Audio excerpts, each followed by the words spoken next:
Howdy ho, friends and foes, and welcome to Dads on Life, your weekly episodic show about parenting from a male perspective. I'm your host, Jay Miles, and with me, as always, are my co-hosts, Keith Bogan. Good morning, sir. Doug Hamadike. Present. Chad Holloway. Hello.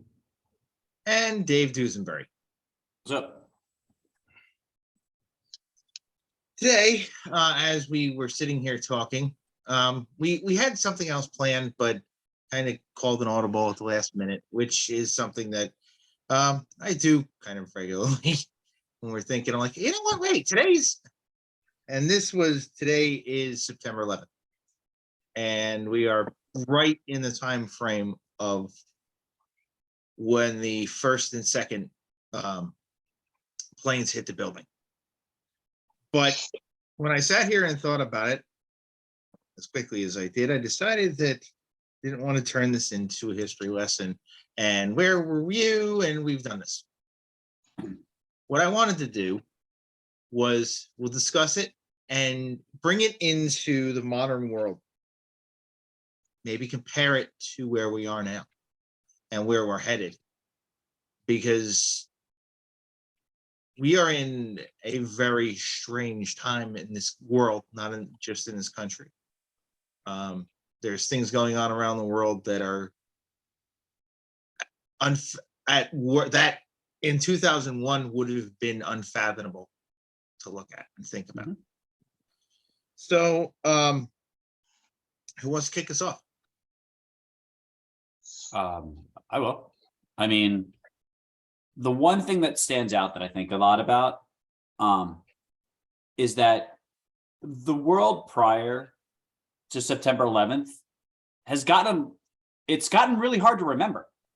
Like, there was a time when the world was much more open, much more, again, it's subjective, but much more fun, much more carefree. It was a different time, like the end of the end of the 90s when we had the tech boom and all during the Clinton administration and the way the world was at that time. We had a couple of isolated events, like, someone tried to blow up the World Trade Center a few years prior to that. 94. Yeah. We had Oklahoma City. We had a couple of other, things like that maybe you could call them precursors, but we didn't know it at the time. But the world was a lot more open and carefree. I remember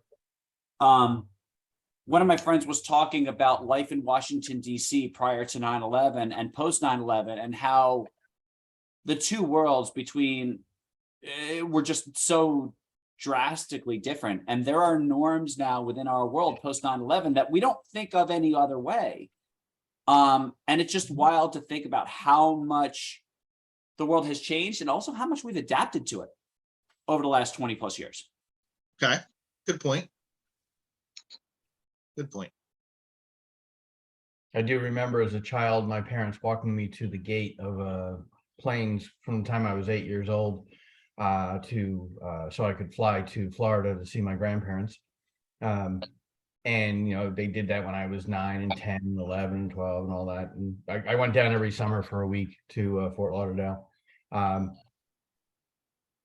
If my kids were under 18, unless I got a special exemption nowadays, they'd have to be walked by an airline official, not me.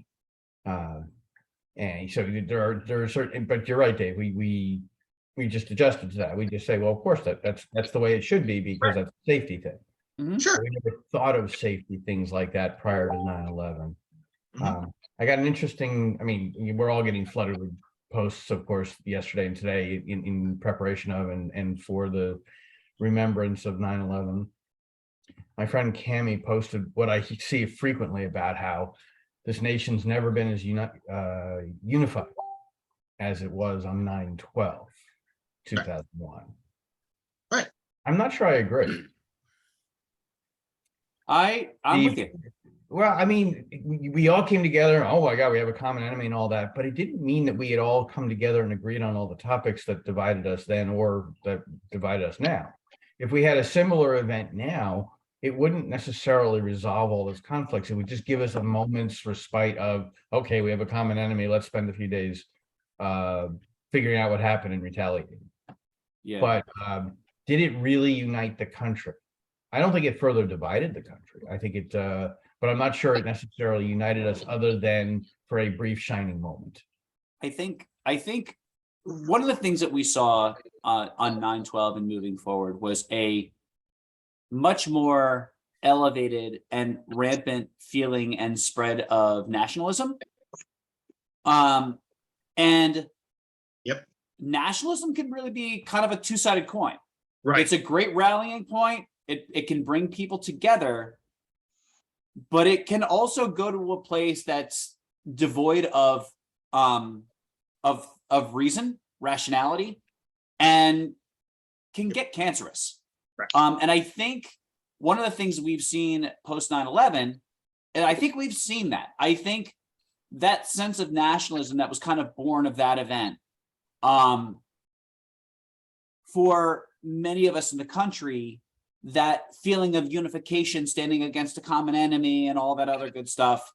I mean, yeah, I drove with an American flag on the top of my car for like a year, so I understand. I'm one of the most reasoned and rational people that I know.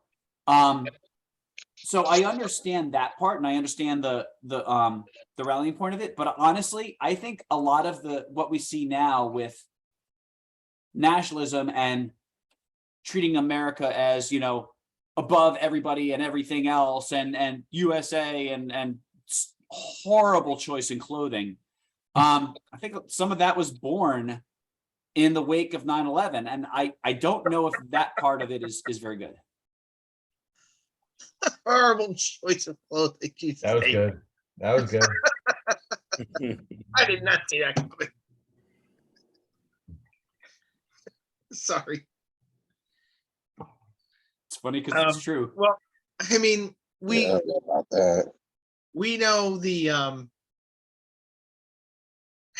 where nationalism can go. You're absolutely right. Where it starts and where it can go. I mean, wars start over nationalism. Yes, they We do. know that. We've seen it. Longest fought- war in U.S. history started over nationalism. Yeah, we fought in it. So both sides, we fought in it. One interesting thing I will mention, when we were sitting at dinner, we went to a concert last night. When we were sitting at dinner, I sat there and realized, I was like, oh, it's been a year to the day since we had seen the same band. Now, this was an interesting thing in and of itself. A year ago, yesterday, we saw Shinedown at Prudential Center. Now, the interesting thing was, it was one of, if not the first event at Prudential Center since it had reopened from COVID. And it was a very different atmosphere. It was very dark. It was very literally dark. They didn't bring up the house lights inside that part of the venue at all during the entire show. And one of the things that struck me is last year, Shinedown did, Brent and Zach came out and stood there. I don't remember if Eric and Barry joined them or not, but Brent and Zach came out and talked about September 11th, did a moment of silence for a very, and it was, maybe a 5-minute thing. I didn't mention it last night at all. So maybe they were pressed for time. I don't know, but because I'm sure the curfew pushes have been very strict in a lot of these arenas over the last year. Like Shinedown was doing everything they can, it seemed like, to get off the stage before 11 o'clock last night. Yep. And I've seen bands pulling out at 10:30. So, but yeah, it was interesting not to have them do that. But I will also say it was also, last year was technically one of the festival shows there at Prudential Center. This one was for Rat Fest. It's very different, very festive atmosphere last night. very well controlled, I will say, but a much more festive venue and evening than where we were last year, which was nice to see, I will say. But if you think that when the plane went flying right over the arena, that I didn't look up for a second and kind of, you know, get a quick second of, oh shit, I did. I'll fully admit that I did.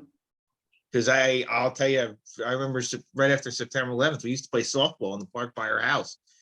And that Sunday, we went out and played, because part of it was we had friends that were in the buildings around it. So one of my biggest things going to play softball, we played softball with this family and their friends every week. And no one had heard from them.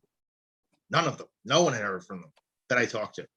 And we walked in, they all were there. So it was kind of like big relief. But right after that, a plane flew over the field, and everybody stopped and looked up for a second. Real, like, it was like, oh shit, you know? Yeah, pretty wild, man. You know, it's funny. I mentioned before we started recording that, you know, 9/11 for our generation is kind of, it's our JFK moment. You know, everybody talks about, you know, everybody remembers where they were, what they were doing when JFK was shot for that generation. Our Pearl Harbor is a better way to put it. Maybe. Yeah. I mean, you know what? Generation. I think both are probably comparable, because you hear about that. And I think the reason that is for exactly what you're talking about, Jason. I think the entire country walked away with some type of post-traumatic stress from 9/11.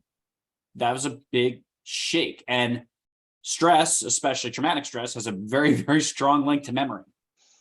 So when something shocking or bad happens, it tends to get kind of stamped in the brain and remembered. And it causes things like what you were talking about, how, look, we're 20 plus years later, and pure muscle memory and instinct says, hey, if there's a plane flying over above, I associate that with this date. Holy crap, I'm going to look. It's interesting. And those little things, and I think the adjustments that we've made from it have changed the world, especially the country that we live in. Yeah, I mean, I would say that I'm always kind of on guard, and you know, I've talked to Frankie and I've talked to my family about, you know, when you go in a place, if there's something that comes up, and this is not only for, you know, a plane coming in, it's in keeping your eyes open for something like that. It's also for shooters and active shooters and those kinds of things. Don't put yourself in a corner, right? So the world has changed in many respects, and I think, you know, trying to take care of your family has changed. But you know, if we go someplace where there's a lot of people, I'm always scanning and kind of looking for anything out of the ordinary, and ready to act on it as well. So I do think it has changed who we are as a society. But and you know, to the point about us being unified, I think that did unify us against an enemy, which is important. We were unified against an enemy, but I think before, you know, if you look in the 30s and 40s, I would say we were much more unified as a society towards values and common goals. I think those are less apparent now. I think we have factions of the population that differ all over the place, right? And in terms of what they want to do, what they want to accomplish, what they want the country to look like. But you know, and then as far as like the nationalism, you know, from my perspective, and certainly can devolve into something horrible, but from my perspective, it's just like you're picking a team, like, you know, who's your I mean, I can tell by what you're wearing there, Dave. I mean, you all got all the regalia on today, so but I mean, it's the same thing, and I'm very pro USA. I mean, the USA is my team. I like other countries as well, but definitely I'm an American, and I'm proud of my country, and you know, certainly things can be improved. There's certain things, but I probably am not as hard on it as some people are, because I do think that we've been making progress in a lot of ways. So, you know, I think it's good, and you know, overall, I think we're progressing. You know, one thing that just popped up in my mind to kind of bring it around to the centralized topic of what we talk about is how the events of 9/11 and how the world has changed has affected the generation that's grown up in it. Like my daughter was born 2 months after 9/11. She'll turn 21 in November. And in like the Twin Towers never existed in her world. She's never known a world pre 9/11. And there are some times that I think about that. And I know one of the things that we tend to do as parents is reference the experiences and the stuff that we did when we were younger, and use that as a basis to teach our own kids. And one of the things I talk about, especially with JJ all the time, is that his world and all my kids' world, it's completely different than what I grew up in.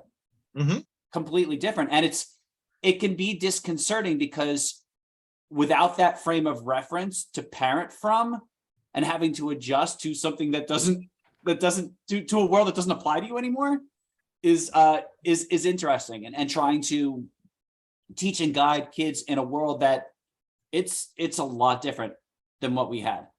You know, I think about that, and I think about the generation that's growing up now in this, in what we have now, and how they'll adjust and carry it, and hopefully grow it at some point moving forward. Now, Chad, you brought up the shootings in certain places. Our kids, well, I don't know if it's our kids' generation or not. Really not, but the generation before that, they've definitely had their share of things. They haven't had the scale terrorist event we did with September 11th, but they've had how many of the mass shootings in places like Orlando, in Paris, in London, and had it all happen over and over again. And it just seems like and actually, if you kind of sit here and do the math on on that stuff happening, you're looking at death tolls that are getting close to probably could be in the thousands at this point with these events going on. I mean, I remember one in particular, the concert in Paris, just shocking, especially hearing, which was interesting because you had some of us a familiar face to put to that event when the singer of Eagles of Death Metal was interviewed. And it just was shocking to hear his account of things like that. It was pretty. It was not shocking that we're hearing about it, but because we all lived through September 11th, but to actually hear the details of that kind of event, because you hear them, but you don't necessarily. There's so many different stories sometimes, but when you get one centralized person telling the story, it's a different perspective. Yeah. And I would even say it can go back further. And I guess when I think about these things, I think about, the tower shooter. I think it was at the University of Texas, maybe, and he was kind of sniping people. I mean, there was that going on, and then we had Kent State, where our own military, right? I was going to say, let's not compare Kent State to the to those kinds of shootings. That was the government. Well, exactly. But that's my point. Is the late '60s, there was a lot of that going on. I had a professor, and he said he remembers like protesting the Vietnam War. And he says eventually, you have enough of your friends come home in body bags. So he was at that age. He says you'll say, "Hey, this isn't right." Right. He says, and he remembers being 18, 19 years old, running from the police in the park, and having tear gas launched at him because they were protesting the war. But I mean, I think a lot of things happened in the late '60s. And I think I think one thing we can't forget with this stuff, I think we've always had mass casualty events. We've always had things where lots of people either get hurt or lots of people get killed. I think those have been a constant in our country. I think the difference now is the internet has allowed that information to get out to more people. I think you have a much wider audience for these events that happen in these localized places, that now a localized event where 20 people get killed, if that happened in '65, yeah, it would make local news. I don't know if it happened in Mississippi. I don't know if it would make it to Oregon. You know, maybe it could, but I think it would be Depends a on the small column in the newspaper. Now with the internet makes every event national. Right. And that makes the whole situation for us. I think it gives us the perception that we have a much bigger problem, because now all of a sudden we're actually seeing all these little isolated events that used to just be reported in local papers. People have the cameras, people are uploading them, they're pulling it down from the internet on the news, and you know, and even to that point, having the news available. Like I remember when I was young, we had like 3 channels, and they were only good from like 6 in the morning until 1 at night when they went off the air. Dude, Yeah. I mean, Yeah. George Floyd wouldn't have caused such a big deal in 1965. no, Oh, well, you know what? No. Or like say 1974. I don't think George Floyd would have caused such a big deal as it did today in 1974. No way. Not I even. don't think so. I mean, well, you had the Freedom Summer. You want to call them, for lack of a Yeah. better word, lynchings of the 3 freedom fighters in Mississippi. What that became Murder in Mississippi, or Mississippi Burning. Mhm. That movies didn't happen until 20 years later. I know. National news story. I know. No way. So, I mean, but all of that, I mean, when you think about 9/11 and the effect that it had on the country, and the effect that, you know, the internet was just coming really around, you know, broadband was starting to become more popular then. You had things like people taking videos on their cameras and being able to post it in, it was a pre-social media world at that time. But you know what? There were still message boards around. People were emailing videos around. You had user-generated content. And I think that I have no idea where I was going with this. You know, like the birth of combining the internet with that event, to take that stuff and then to see where things have kind of grown since then. You know, we see, you know, nationalistic tendencies in the media. And I think we see very compartmentalized nationalistic tendencies in the media in certain places. And I think a lot of that stuff, you could trace roots to 9/11, to that initial sense of nationalism that we all felt, but then it kind of got ugly over Right. the years. but I think not only that, I think that with the increase in technology, I think that there's been a shift in our culture where people want to be famous for whatever it is. I mean, everybody gets on and they're an influencer, right? And so they're famous for like doing that, for just talking or really doing nothing. Yeah. And so, you know, like I want to say it was like last weekend, there was a guy, where was it? I can't remember where it was, but he went around and he killed like 4 people, and it was on Facebook Live. Yeah. He's driving around, and you know, The but one why? the one in Connecticut in the supermarket. I think that was, I don't know what it was, but it was on. It made one of the social media things. Yeah. Well, I this, know this it was, Facebook this was where Live. the actual shooter was on Facebook Live, like Yeah. showing what he was Yeah. doing. Yeah, New I Zealand- think we're talking about the same thing. Actually, Yeah, there was one in New Zealand. There was the guy that shot up the in Pittsburgh. Similar situation. You know, hey, I'm gonna, you know, look at the guy that was posted on social media before he tried to step into the FBI headquarters in Cincinnati. That obviously didn't end well for him. But yeah, he was on social media talking about it prior to. You know, it's a combination of, oh, I love my country, and oh, I'm an attention whore. And you know what? People rally to that. Wow. People rally to that. They do. I mean, people are like, that's using the power of the internet to influence people, not in the way that I would do it, but it has an effect on folks, both positive and negative. And in P.T. Barnum's words, there's no such thing as bad publicity. Both of those that method is very, very effective. well, I've walked away from the concept of there's no such thing as bad publicity, especially over the last week. Silly events that have happened could end up being the downfall of companies. So there's no such thing as bad press. Kind of is kind of in limbo right now. And attention whore, Dave, why don't you really tell us how you feel? Jeez. Hey, It's that's how I feel, you know. Oh, I You're- know, you're- if you're willing to take the life of somebody else just to get attention on camera, Yeah. uh, Yes. Well, I mean, we talk about the mass killing. To me, one person's death is too much. yeah, oh, Um, agreed. But I mean, we looked at Brooklyn. Okay, what happened in Brooklyn a couple of months ago with the guy who shot people in the subway in Brooklyn. That story went away pretty quick. Why? Nobody died. Yeah. So, and that's what it comes down to. If it bleeds, it leads. It's been for hundreds of years in the media, since probably since the media came to be. If it bleeds, it leads is the way it goes. Mhm. Just part of the game, so to speak.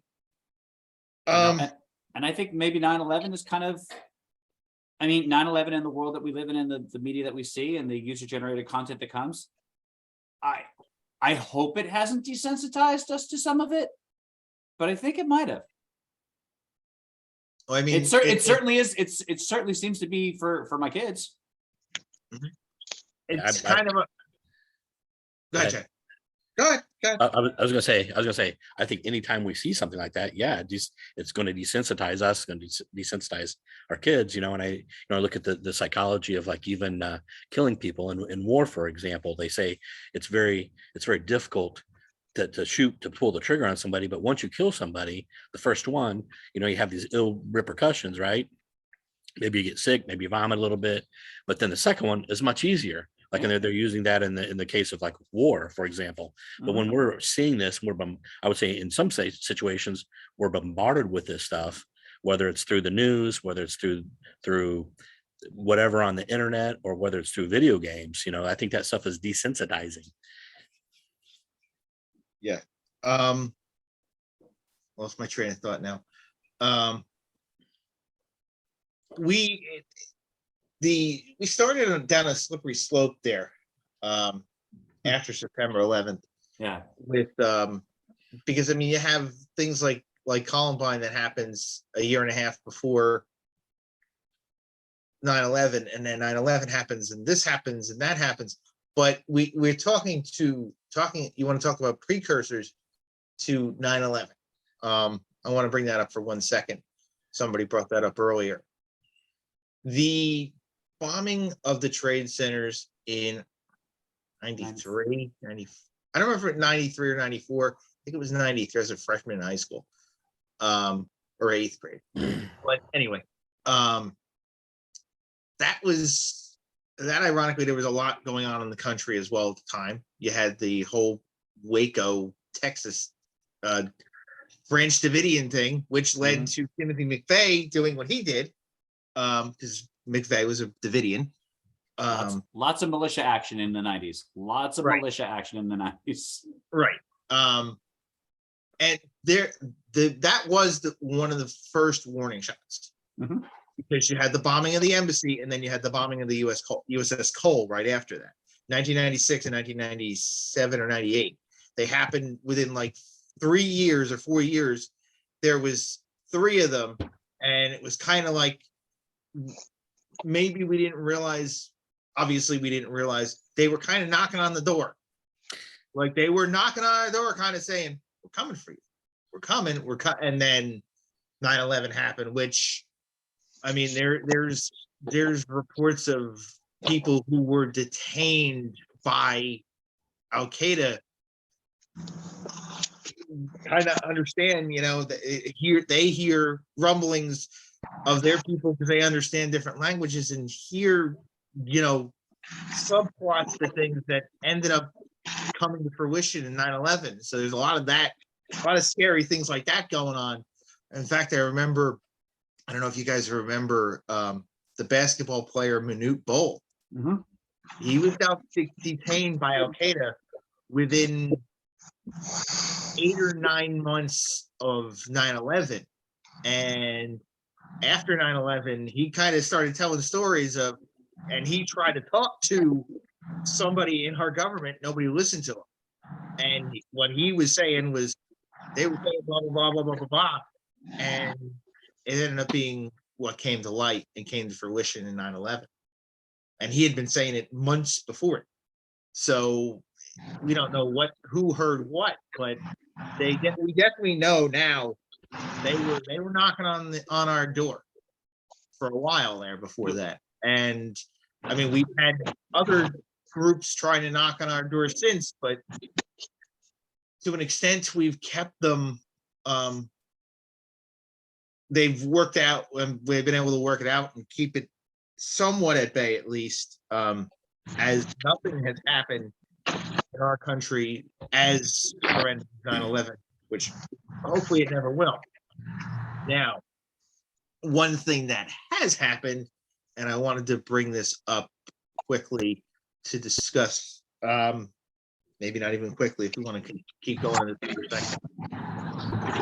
Since 9/11, more first responders have passed away from illnesses caused by working in the aftermath of 9/11 Yep. than died in 9/11. Yep. And for years we had, up until a couple of years ago, when the U.S. government finally extended the 9/11 fund, if that's what we want to call it, permanently. Now, the one thing that we can't allow to happen is, obviously we cannot forget 9/11 happened to us or happened to this country. Well, but we also cannot forget those people who years from now will still be affected and have an effect of 9/11, whether it be, having been injured or being in the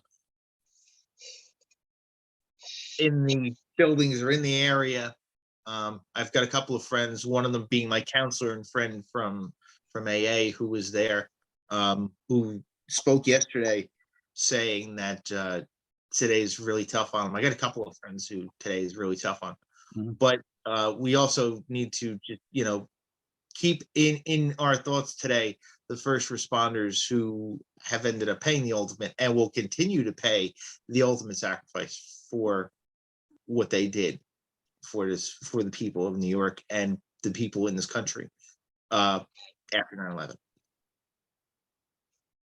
Absolutely. I think that's very true. Yeah. I think, there's a great debt of gratitude that we all owe them. And it's because what they did was priceless, and some of those folks running in there when they know it's against the odds that they're going to be coming out, that's some real bravery there.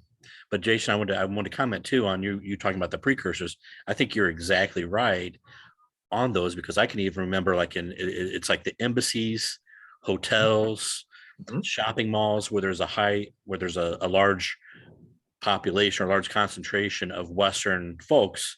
Yep. They've been the subject of bombings before, but we just don't think about that as being like an attack on the US. I mean, now I do, but at that time, no, it's somewhere over in Africa. I don't know where it is, Why? So it's kind of shielded us from what was really going on, I think. Well, the way I think about it anyway. But I'm surprised that somebody from because it seemed like the CIA at this point, don't know if they're good or bad, but I think you guys know one of my stories about them. They're ultimately supposed to be for good, but they have a wide berth of what they can do, and it seems like they would have been a lot more on top of the things that were headed our direction. Well, not going to point fingers, but there was in 1996, there was a thwarted Al-Qaeda attack in LAX. Mhm. I'm sure you are aware of that. And basically what it comes down to, and this is not to point fingers at anybody, what the infrastructure was in place and was going to stay in place in 2000 if the election would have went a certain way. of basically remove one piece, put different piece in same structure. And that would have been presidential election. It would have just been unplug bill, plug in out. It may not have worked out. We don't know. We'll never know. But when things changed over, the infrastructure was dismantled. Part of it, at least. That infrastructure that helped the terrorism, because for years we heard they had Bin Laden in their sights in the mid to late 90s, and got away. They let him go, or he got away, whatever. But yeah, I'm not gonna sit here and point fingers at anybody. But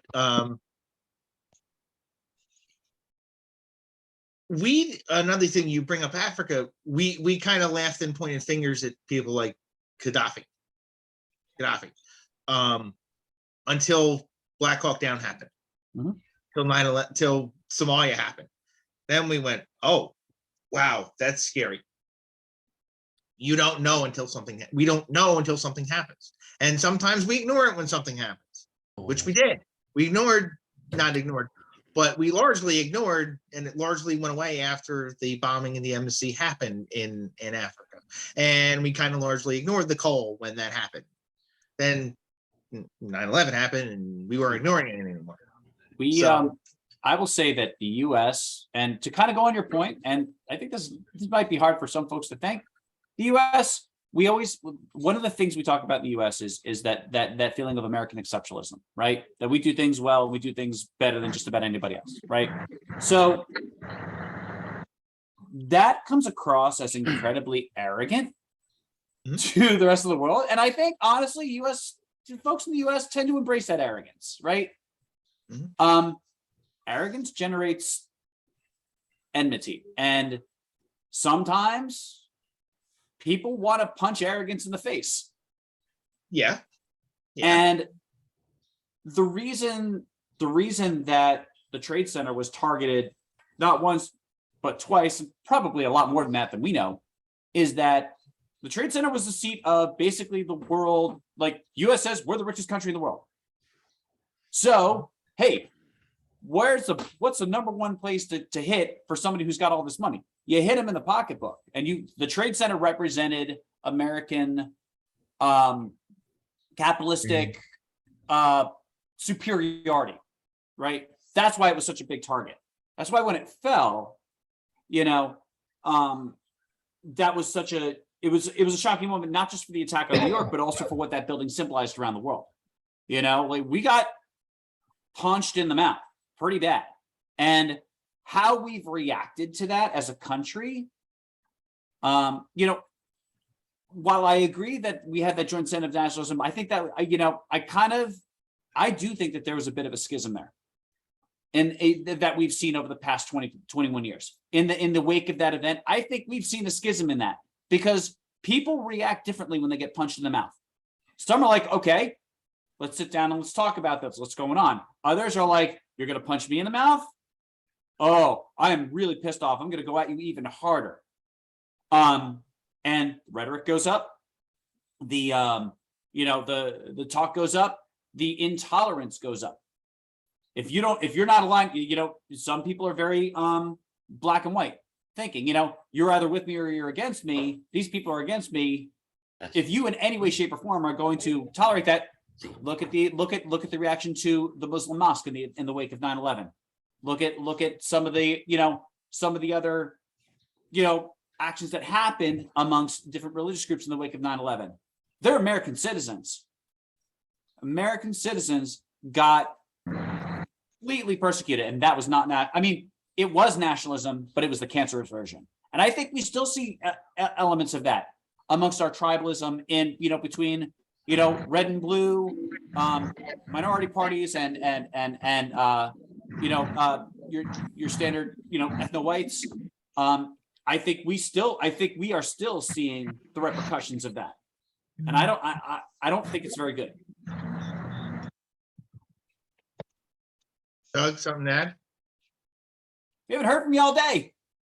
No, I was just thinking. Well, I wasn't thinking about anything that you guys are saying, but initially, But I work for a news organization, and when it first the event first happened, we heard, and one of the ladies on the other side of the wall, her husband had worked there, and and they were saying, oh, and the idea of a small plane, and for the moment there, everything was surreal. Like the idea that a small plane had ran into the tower was just like wow. I remember. And more of the phones are ringing now, and the entire like other quarter of the building is just like carrying on and stuff. And here I am on the other side of the cube, you know, and hearing these reports and all coming in. And my friend Adam was just like, "Hey man, we gotta get in the car. We gotta go right down 78. We could get to Manhattan from here in like 20 minutes, you know."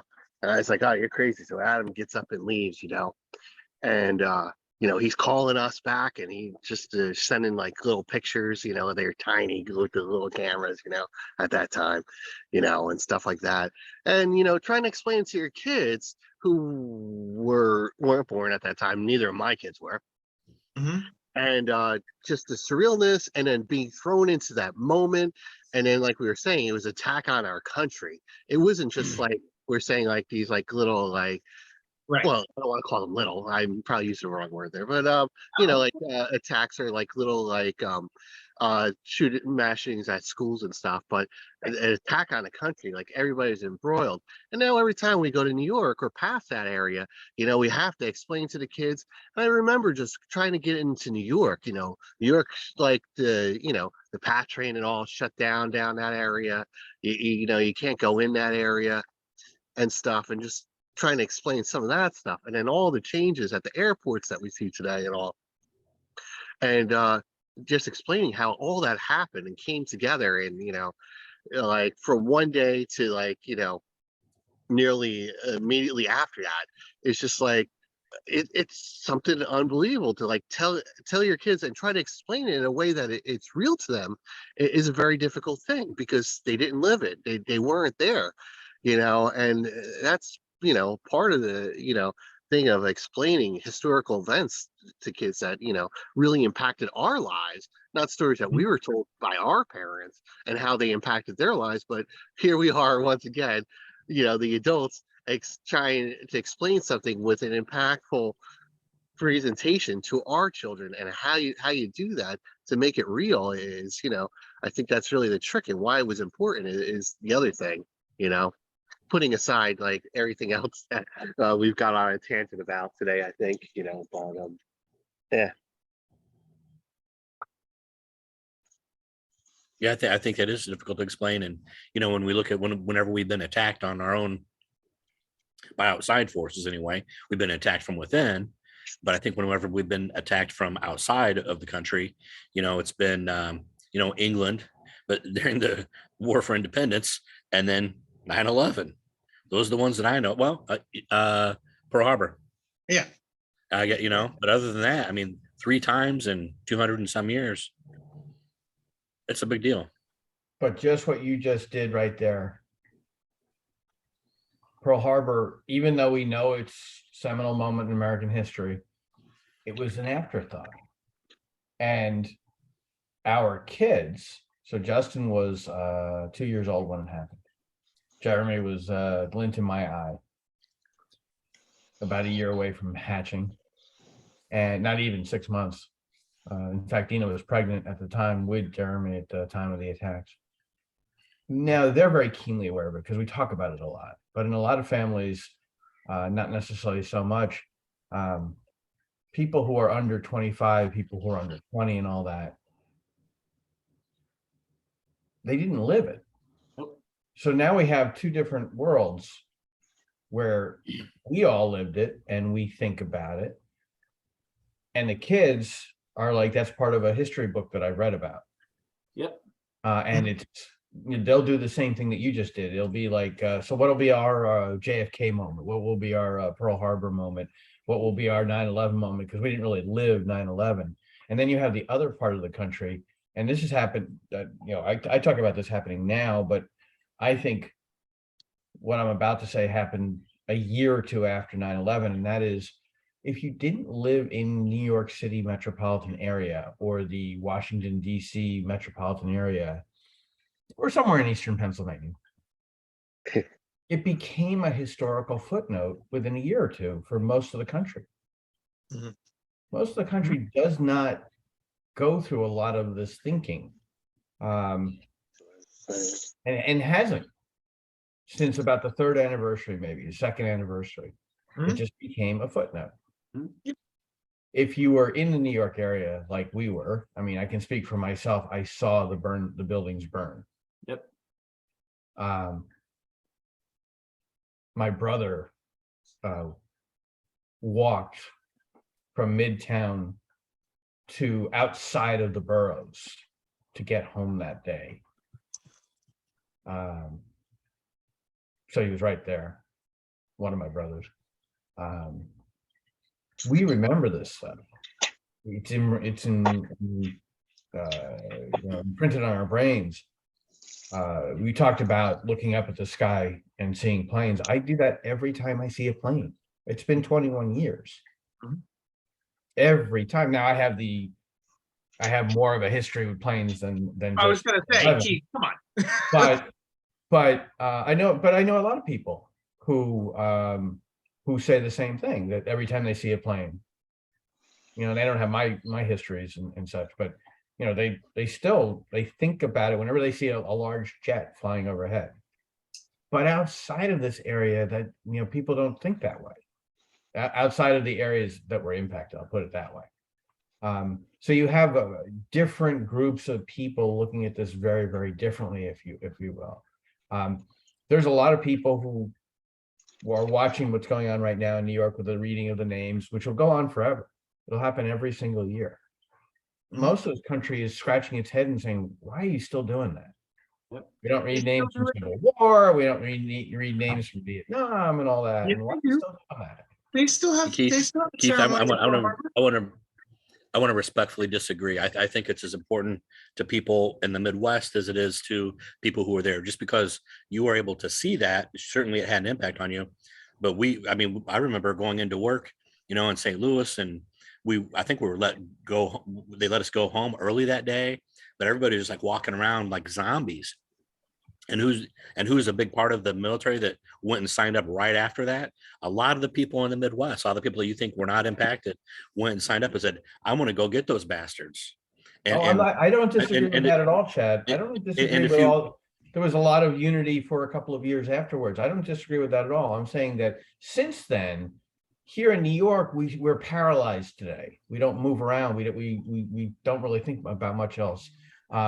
But in other parts of the country, I talk to people all the time who have sort of put it in the past, and it's now part of history. And now we move on and do other things, and they're probably more busy talking about politics and stuff and fighting about that stuff.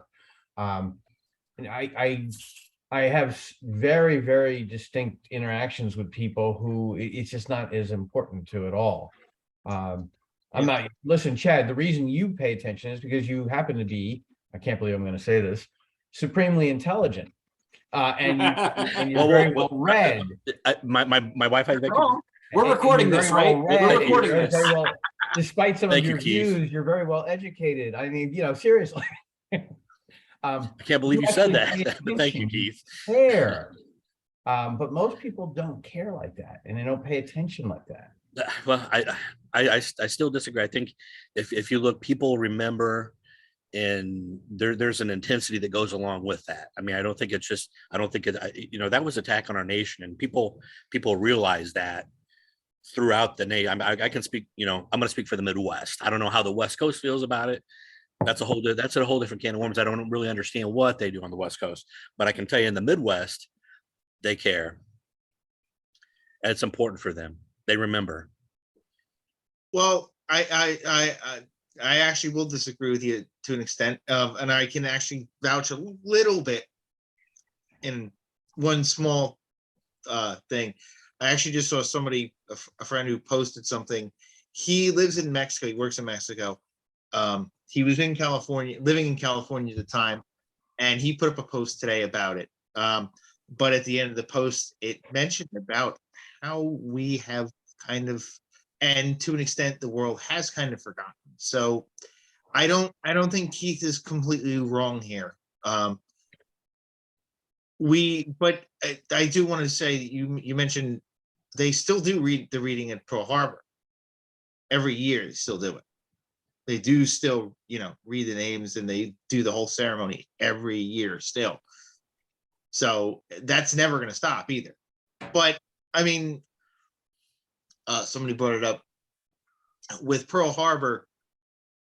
We were on our way into the war anyway, but I mean, I would never, you can't go what happened to Pearl Harbor and afterthought, but it didn't quite have the resignation of we're going to go get those bastards at that time as it did in September 11th. They had already decided they were going to get those bastards in at least in Germany at the time.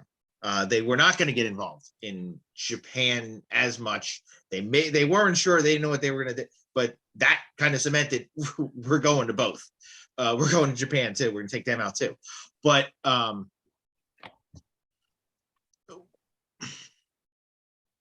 the interesting thing is here we are, and to an extent, we still have people in certain areas because of the aftermath of September 11th and other invasions and things like that.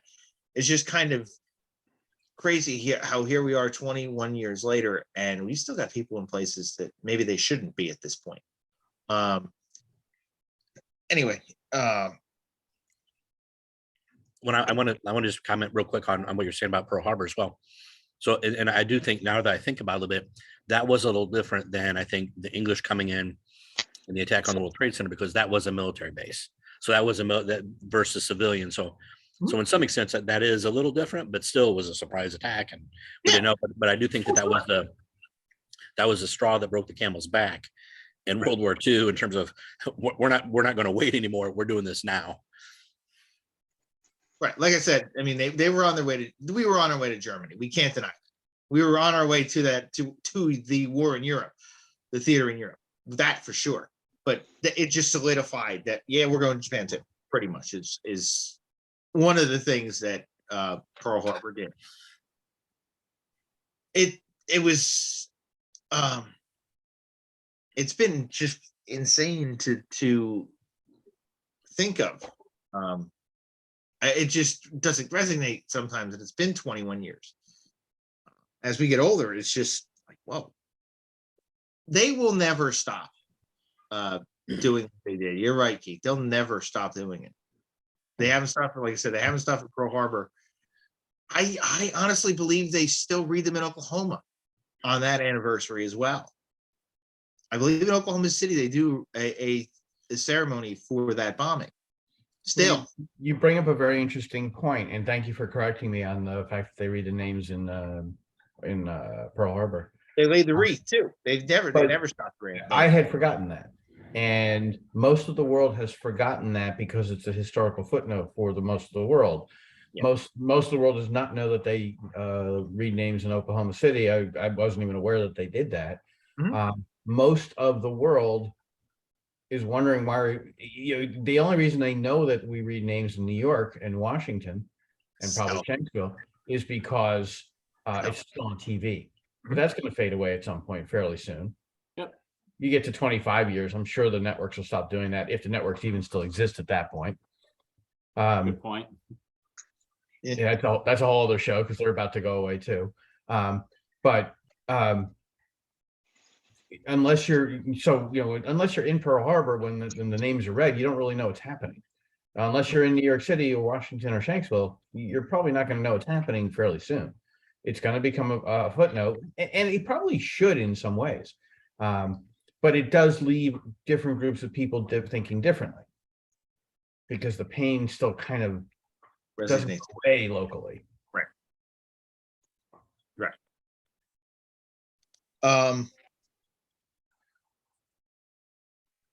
Doug, why are you so quiet? I know you have a lot of thoughts on this.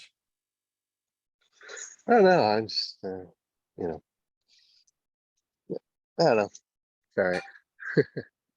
What do you know? Yours are some of the younger kids here, notwithstanding Jason's. What do your kids know about it? What do your kids think about it? Do they even talk about it? Is it something that's on their radar?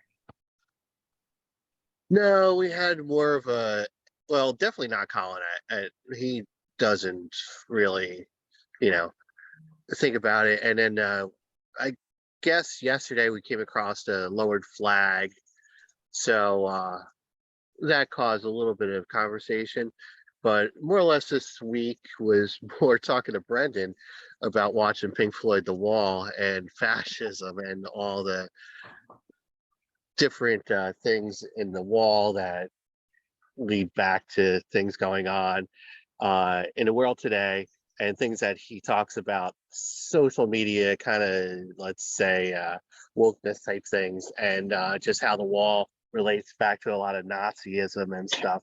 And it was interesting to know how little he knew at now going into, well, now starting 10th grade about the whole subject. And it was just like kind of like a little disturbing almost. About how little he knows about what, Nazism? Yeah. Well, fascism, yeah, Nazism, sure. Really? Yeah.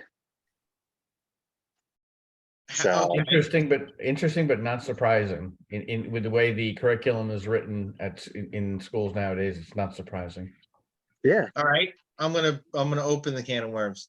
How much Okay. does he know about the Holocaust? I mean, it was more or less a treetop view, let's say. A what? Like a treetop 1,000-foot like view of it, you know. Okay. And Excuse me. Bless you. so, Okay. you know, And that's another example of how different groups of people can view things differently.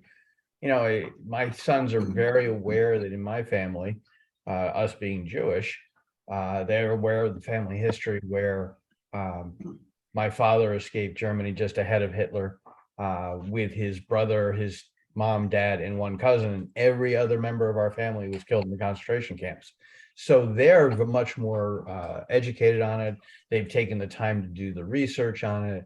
There's some family members like my brother Joel who do family trees and talk about who died where, and my boys paid attention to that stuff.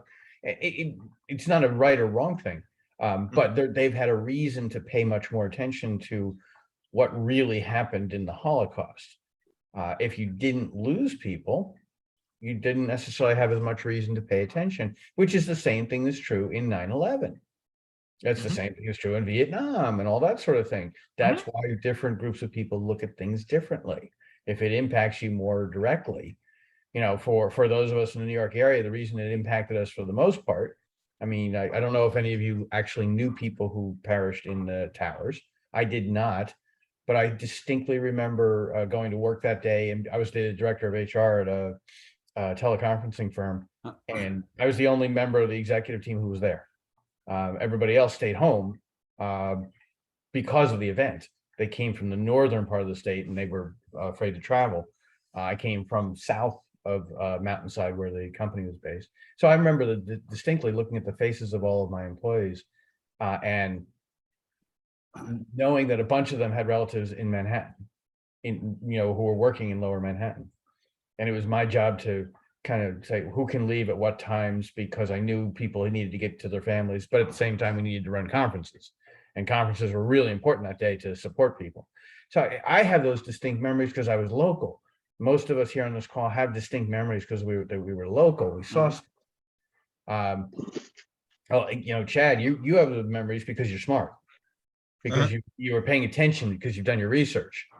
I will never, ever say that again, by the way, but for today, I'll say it for you. But most people, it's not that they're dumb. It's just, it's not, if it didn't really impact them, it fades. I think there is a correlation between retention of events that, especially things that directly impact somebody personally. Look, we see that a lot, where, it's issue X is not that important to me until issue X directly affects me or those that I love personally. Then it gains heightened significance. Like that happens all the time in legislation, right? You know, I mean, we can delve into various Scottish opinions of the most recent past and say, hey, you know, it was always theoretical up until a certain time, and then when the decision happens that could potentially affect me personally, now all of a sudden I'm fired up. Right. Look, that makes a lot of sense. You know, the one thing I think we've seen in the country in terms of 9/11 and its effect and how its staying power is that in the wake of that event, as what happens all the time in the country, people move around. So I think a lot of those folks that were in the Northeast, in the DC area or in the New York area, for some reason or another, maybe they didn't feel safe here anymore, and they migrated out all over the place in the country, and they took their memories and they took their stuff with them. Maybe they educated the places that they went to. That could tie into some heightened awareness of what happened 9/11 nationally and affect the areas that they've moved to and have settled in and are now raising their own kids in the wake of that. I mean, that's possible. I agree. I've got a great example of that. Okay. There's one of the guys that we started the pharmacy with. He's actually our CEO. He's from Philadelphia, and one of his really good friends from college was in the tower. He was in one of the towers when it went down and died. So every year at 9/11, we're all talking about that. You know, when we're all working together, you know, at the office. And you know, to your point, I mean that was his move from the Northeast to St. Louis. Mhm. So that's an example. My wife's grandparents were at an eye doctor's appointment across the street, and at 80 years old, had to walk from Lower Manhattan back to Queens. So back to Brooklyn, sorry. They live over by Coney Island Hospital. They had to walk back. I'm sure it was an experience for an 80-something-year-old couple. What am I looking at, Doug? I already did. Interesting, Dave, you just drew a link, a correlation between 9/11 and the pandemic. Because the pandemic, more than 9/11, made people relocate. Yep. Yeah. And it scattered people from major metropolitan areas to less populated areas of the country, particularly New York City. Mm-hmm. Yeah, and I think each time we have something like that, when the population spreads out, they bring their experiences and they bring their stuff with them, and that spreads either direct or indirect influence on the new areas that they settle. Mm-hmm. Yeah. Anybody have anything they want to add as we push close to an hour here? And Yeah. Doug, clearly got to get ready for church. Let me ask this: How do you guys feel today versus then? Like I would say, like at the time that happened, I did not feel that there was a threat to us. I think that's how most of us felt. But correct me if I'm wrong, because it was such a surprise that somebody would make an attack and be able to accomplish what they did, bring And down be both successful. towers, right? And that's the thing is, have an attack and have it be successful, and not a military attack, because those were civilian commercial jets on a civilian target. Yep. Like this was not like, that's the difference that I find between this and Pearl Harbor. Pearl Harbor was a military target. Yes. And so hold on, there was a war going on. Pearl Harbor was a military target. The Pentagon was a military target too. Huh? The Pentagon was a military target too. It was. Yes. But the World Trade Center was not. The Trade Center was not. And the Trade Center arguably had greater damage than either of those places because it was completely destroyed. So, Yep. I completely forgot where I was going with this. Well, let me follow up with what I was going to say. Then is that we have back then we were all surprised, I think, because who would try to do what they did. But now, how do you guys feel? Are you guys worried about it? Do you guys think about it? Do you guys feel as safe as you did then? Less safe, more safe? And I would say for me, I feel as safe, but like I said earlier, I'm looking around all the time, and I hope the government has has their eyes and ears tuned into what's going on to those networks. Yeah, I think I would agree with that. I would agree with that, that I pay attention a lot more. But I've chosen to live my life. I've Yeah. chosen to, I understand, especially because I go into New York, not as frequently as I used to, but I'm sure that'll increase again as we get out of the pandemic. I've chosen to put myself in a place where I know I'm near targets. I worked in Two Penn Plaza immediately above Madison Square Garden for 3 years, Mhm. 14 through 17, Mm-hmm. and knew every day we were in a building that was a huge target. Mhm. But we always chose to go there. I think there's a a certain level of perceived safety through ignorance that we had prior to 9/11. We didn't think to protect ourselves from what we didn't consciously know. Right. I think in the wake of that event, I know you see it all the time in DC, and I think you don't see it as blatantly amongst New Yorkers, but it's there. There is now an awareness there, even if it's not right on the face. There is an awareness there that was not there prior to that event happening. That now. I think this goes well with Keith, what you talked about, and Chad, what you talked about is living your life. But now, with that thought in the back of your head, yes, this is a possibility. Whereas prior to 9/11, we didn't think it was a possibility because we were arrogant and ignorant. Now we know better.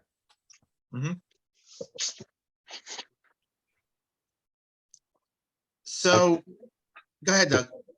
Oh no, I was gonna say, yeah, I mostly agree with what you guys are saying, and I think we should also today take a minute just to think of one person that did something good for you today.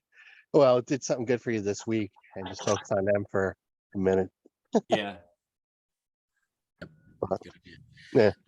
One more thing that just occurred to me as well is I heard that the 9/11 museum closed down. It did. Oh. Okay. Yep. It Lack did. of funding. Yep. That's sad because I know I went there and one time was enough. I told Frankie, I'm having a real hard time with this. I'm like, we gotta go pretty quick. And it shot that day. It was a horrible, like, I mean, it had the impact it needed to have. Yep. But it was a horrible experience, if you know what I mean. Put that in quotes, but sorry to hear it closed down. Yeah, they're still trying to find funding they're trying to build another tower over there. Trying to find funding for that and an anchor tenant, and maybe that will bring the revenue to reopen it. But yeah, it did.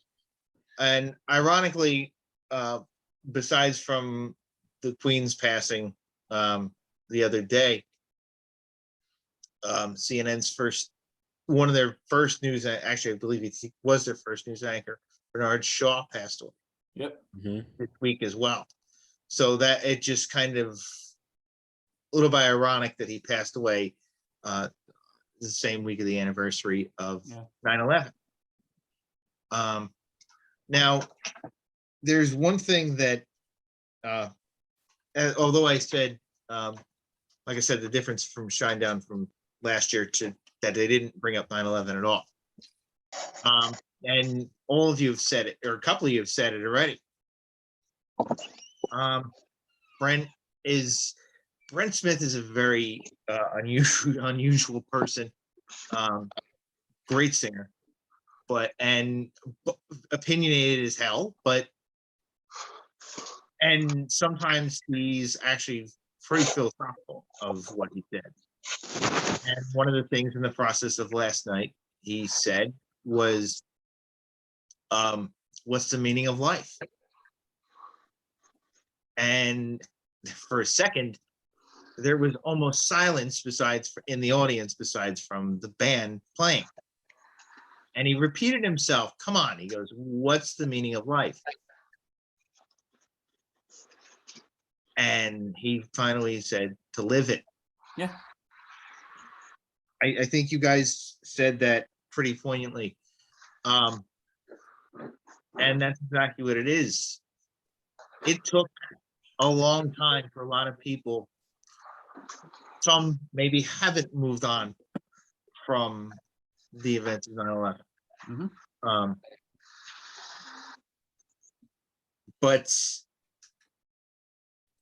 for the most part, it took a long time for everyone Yeah. in this area to start living their lives again, like it did with the pandemic. Yeah.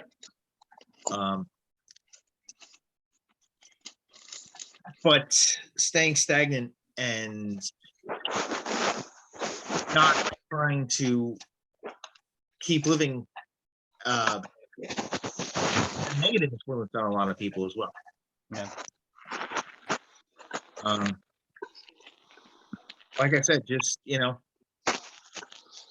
keep our first responders, keep everybody that was